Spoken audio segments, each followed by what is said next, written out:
Welcome back from that commercial break. We're still going on with the conversation about financial markets, financial planning rather, and stock markets with Mr. Mugalia, who is an investment manager right here on Smart 24 TV, where we are driving business. My name is Kevin. So Mr. Mugalia, we've been talking about financial planning. We've been talking about stock markets, but there are so many businesses out there that would love to sell shares. Like so many of them. Why should a business sell their shares as opposed to getting a loan? Is it actually even the same thing? Does it work out to sell the shares than getting a loan? That is indeed a very good question. And capital, as long as it is productive, it is good capital. Okay. And I want us to paint a picture. I like giving examples because I feel they relate circumstances that are realistic. If we took Kevin Enterprises, or you as an individual, and Kevin, you come to me and you want to borrow some money for, let's say, school fees. Okay. At what interest rate would you want to pay me for that small loan? Okay, I don't understand, but I thought when I come to you and I want money, like, okay, I want a loan, like you've said, maybe school fees, you should be having the interest rate. That yes. This is the interest. When I actually give you 1 million shillings, this is the interest that will come with it. 3%, 5, 12, 10%. Fantastic. You've given me some good numbers. If I told you that the rate is 1,000%, you would definitely I wouldn't go for it. You wouldn't go for it, yeah, isn't it? I wouldn't. So already psychologically, we have an appreciation of the cost of borrowing. Okay. Isn't it? Now, if I were to come to you with another proposition and I tell you, Kevin, I want you to give me a value, okay? Premised on whatever I give you, it is going to entitle me to 10% of whatever you earn until you die. Of course, I would not allow. Yesterday, we were actually having a discussion somewhere and we were talking about that very thing. And I asked someone, if we woke up today and you helped me do something or get to some level, am I indebted to you for the rest of my life? Okay. That I have to be, paying you, okay, maybe on my salary, okay, you helped me land to that good job. Yeah, yes. Am I indebted to you that I'm supposed to be giving you maybe 10% or 30% of my salary until when I die, until when I leave that job? Okay. So you've actually brought it up. So maybe we would get a memorandum of understanding when I'm getting money from you, and we say, you're giving me this kind of money, but maybe I'm comfortable with 2%, if you can allow that. Allow 2% until you die. No, not that. Exactly. The one of borrowing, and then after a certain period, I pay you back your money. Yes, with an interest. Okay. Not giving you until when I die. Okay. Okay, but if there are people who are comfortable with that, they can always do that. Absolutely. Now you have clearly answered the distinction between borrowing and owning. Okay. Because what you're more comfortable with is borrowing from me at a rate of 2.5%. Okay. Than me owning even a 10% of your income is uncomfortable. You feel restrictive. Yeah, to me, I feel that is a no. Okay. Yeah, I would rather get that big amount of money from you and give you your money plus your interest, and I'm like, yeah, that's a done deal. Yeah. So when you explain it like that, if I just came and I told you that equity capital is expensive, you would not have appreciated that context, that even a 10% of a business is quite an expensive amount. if you look at it in that sense, that debt is cheaper than equity. Many people don't have an appreciation of that concept, but debt is actually cheaper than equity. Now, there are advantages and disadvantages. If I owe revenue or your incomes until until you die, I can be patient. Maybe you don't get a job, over the next 5 years. But I've given you my money, isn't it? Yeah, so I understand. I'm seated, I'm waiting. Anytime. Anytime, okay, when you get the job, I will start to earn. And sometimes businesses are found in that situation where you're starting out a business, things are not, you don't make profit on day one. Yeah, of course. You have to invest, hard work, learn, fail, competition comes in. But your equity investors, the people who have bought into your business, are patient. Yeah. Whereas if you borrowed money from a bank, whether you are making a profit or not, you have to pay the interest. Yeah, because you have to. Monthly. Yeah. So if you took the 100 million we talked about, I am not going to wait for you to get a job. Or to wait for the business to work out. I will come next month immediately that you want the an interest money. payment, isn't it? Yeah. So in there lies the dynamism of capital, that it is not the same, but it can be blended. You can have some that is long term, you can have some that is debt in order to optimize your business. Okay, relatedly, so many people are borrowing money.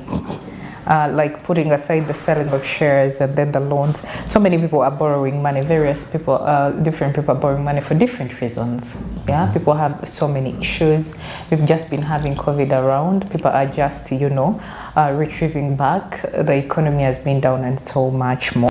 What is your take on people getting loans or borrowing money? So my take on, and this is the same take on capital in general. If you come to me and you have a business you want me to participate in, I have to ask a question. Will it make money for us? Isn't it? Yeah, of course. Likewise, if you come to borrow money, I have the right to at least find out whether you can pay back the loan, of course with some interest. But I need to know that at least I'm not throwing money away. Similarly, from an individual perspective, I think starting from a point of where people are borrowing, they have gotten into a crisis, you have a family member who's sick, and you have to, look for money. It doesn't matter where it comes from. It is a bit unfortunate, okay? We should be borrowing for the right reasons. Yeah. That you borrow, that you have a business that is able to pay back that loan. All right? You should be borrowing maybe to buy an asset. Someone is actually out there borrowing to buy a car. Okay. Sometimes it depends also which car. Because if I buy a small car because I need it for transport, yeah, literally. That is different okay. from me buying a Mercedes Benz and I don't have the money. So, like, to you, you feel it's okay for someone to buy a car just for transport, like? Okay, I'm working here and I need transport for myself personal. Yes. I don't need a company car anymore and I need my own. So I go and borrow money. Again, it's a gray area because if you ask me, you want to buy a car of 100 million, probably I would say, I don't think that is the best use of 100 million. But if you need, consider the amount of money you spend in, let's say you're using Ubers, or borders throughout the year. Then you're like, how much is that? Exactly. Okay, and you relate it. You have to be relatable. Okay. You can buy a car as an asset, as a tool of work, because as you're moving around, probably you are productive. Or you can buy a car as a luxury, just to be seen on Saturday. I don't think you should. Okay. So I would recommend that whatever capital that an individual is taking on, it should be it should be for a productive entity. What we have found out is that many people are falling into a debt trap. A debt trap is where the debts they are swallowing you. Yeah. isn't it? I think that is the terminology we use in Uganda. Yeah. Are being swallowed by debts. By debt. And it is not something that you wish on anyone, where whatever money they are getting is only paying back the banks or any other lenders. Any other institution. And to be brutally honest, to know that you're in a trap is if you're borrowing money to pay back a loan. That is a sign of something has to change. Okay. Yes. And how should someone change that anyway? How can someone even get out of that debt trap? Debt trap. Yeah. So a debt trap is at some point you have to sense check your mind again. I think we talked about the mindset. Yeah, we did. You have arrived at a point where the decisions you have made to that point need to be questioned. So you have to be honest and say, I think this was a good decision. I think this was a bad decision, without an appreciation of what is good or bad. You might try and fix a few things, but there's a chance of falling back into the same trap. Secondly, you have to look at, if I have loans from 5 people, I am sure they're not coming at the same cost. Yeah, sure. So you look at the one that is very expensive and you try to reduce that, or even negotiate out of it. You call up the person who has lent you money and you tell them the reality is we need to work together to reduce the animosity so that we have a future. After you've talked or you have reduced the expensive loans, it's safe to talk about moving to the next level in terms of importance. So if you have a loan for a house and you have a loan for a car, you have to choose which one of the two you can sacrifice. Yeah. Isn't it? Sure. Exactly. So then as you work yourself through that kind of self-reflection and honesty and bargaining, then you're probably starting to move out of a death trap. And I hope that if anyone does it, it would be quite unfortunate to get back to a death trap which you're trying to escape. Okay. Yes. Okay, as we were starting off the show, we talked about financial planning. I want to get back to that relatedly, talking about sources of capital, because after planning, you literally need the capital and so on when you're planning for so many things. Even if you're planning for shelter, you're planning for a car, you're planning for that investment business, you have to get back to the source of the capital. Yes. What are some of these forms of capital? So the capital is well defined. I think as we've talked about it, you can have your friends giving you money as capital. You can borrow from someone as capital. There are other forms of capital like leasing. We do it a lot. I think in the rural areas where there's agriculture, if someone has land, you can bargain. Let me use the land. Maybe I could pay you something after something has come out. Again, you didn't have the land, so you have sort of borrowed it in order to generate revenue. We also have a significant amount that comes from donations. Be it as a country, be it as individuals. If you're planning a wedding and all your friends pitch in something, it is a donation of capital. Now, after you've defined the sources of capital, you have to deploy them, know what the return is on that capital. For debt, I think you talked about 5% etc. On equity is where things become a little bit more complex. You're not so sure what the return will be, but you're hoping it has to be, of a certain level. All right.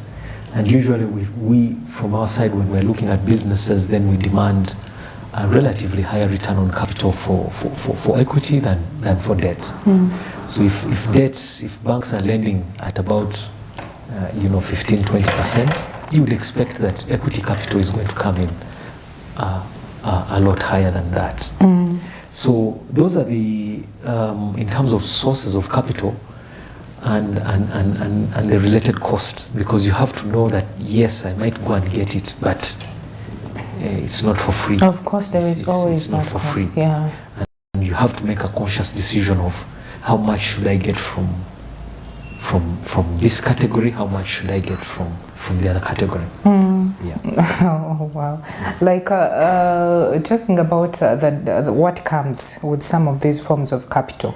We've talked about you've talked about the donations, and how can we regulate some of these interests that come along? Because sometimes for startups, after financial planning, like you have a plan and you're doing something, you need the capital, yes, and you know where to find it, like the loans and so on, because donations, you would just not look for them like that. Exactly. But maybe we talk about loans.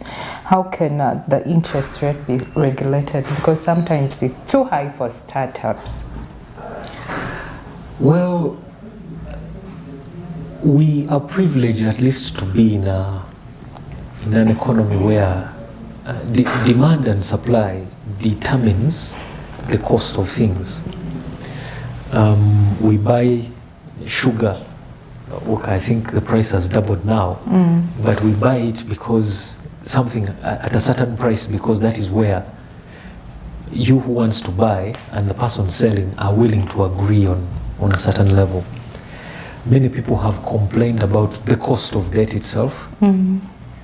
However, people do not look at the demand for loans. I'm sure if we asked any bank, out of 100 loan applications, maybe they give 5. Okay. Isn't it? Yeah. Because they have to, capital is not finite. Money in the bank is not endless. Money from friends is also not endless. And all of us, in terms of businesses, are competing for that money. The higher the competition for that money, you might find that its cost also goes up. So there are ways of reducing overall cost of debt from different angles. One, making the capital itself available. If we as Ugandans generally save more, such that the banks or where this money is seated, that money is a lot more. If it is 10 times more money in the commercial banks collectively, you might find that the cost of borrowing is actually lower. If we as Ugandans, in terms of our behavior, when we borrow this money, we don't go and do other weddings and we waste it, then you might find that or some people also intentionally do not pay back loans, so the lenders become a little bit more but you've talked of saving. Still, before other people, before starting to save, they need that money to put up something. Maybe they don't even have what to save. Absolutely. Yes. Absolutely. So the question on the cost of capital is a function of all those things. That if we have incomes and we can save a little bit more, then maybe over time, then the cost of capital also starts to come down. If we don't change our behavior, we can't go to the end and then demand that the end should serve us when we all the money in the banks is actually coming from us. Okay. Yeah. So if we change some of the things, you could find that over time, then the cost of borrowing can also come down. Otherwise, artificially fixing it might run some companies out of business. Out of business. Yes. Yeah. And then when they're out of business, and then now there's completely no loans, then that zero-sum game is detrimental to all of us collectively. Mm. Yeah. Okay, we are coming to the end of the show, and we are looking at winding up. We thank Mr. Mugalia for always making out the time to come and talk to the people about business, and we also thank you for keeping it smart 24 TV. Now, Mr. Mugalia, I want you to give your final statements, but you round it up from the financial planning to the debt and the stock market. And the stock market. Great. So my final words to investors, I believe every person I meet to me is an investor. They are working capital, intellectually brilliant, with all sorts of resources which you need to deploy. Take time to think about the resources that you have and justify why you should spend X amount of money on a certain asset or a certain expenditure, of which time is also a resource. I think one of the great minds was asked once that, what do you give to a man or a woman who has lost everything? You just give them time and character. Okay. Time and character. That is all that they need to rebuild. As we've thought about goals, we need to know where to deploy money. 90% of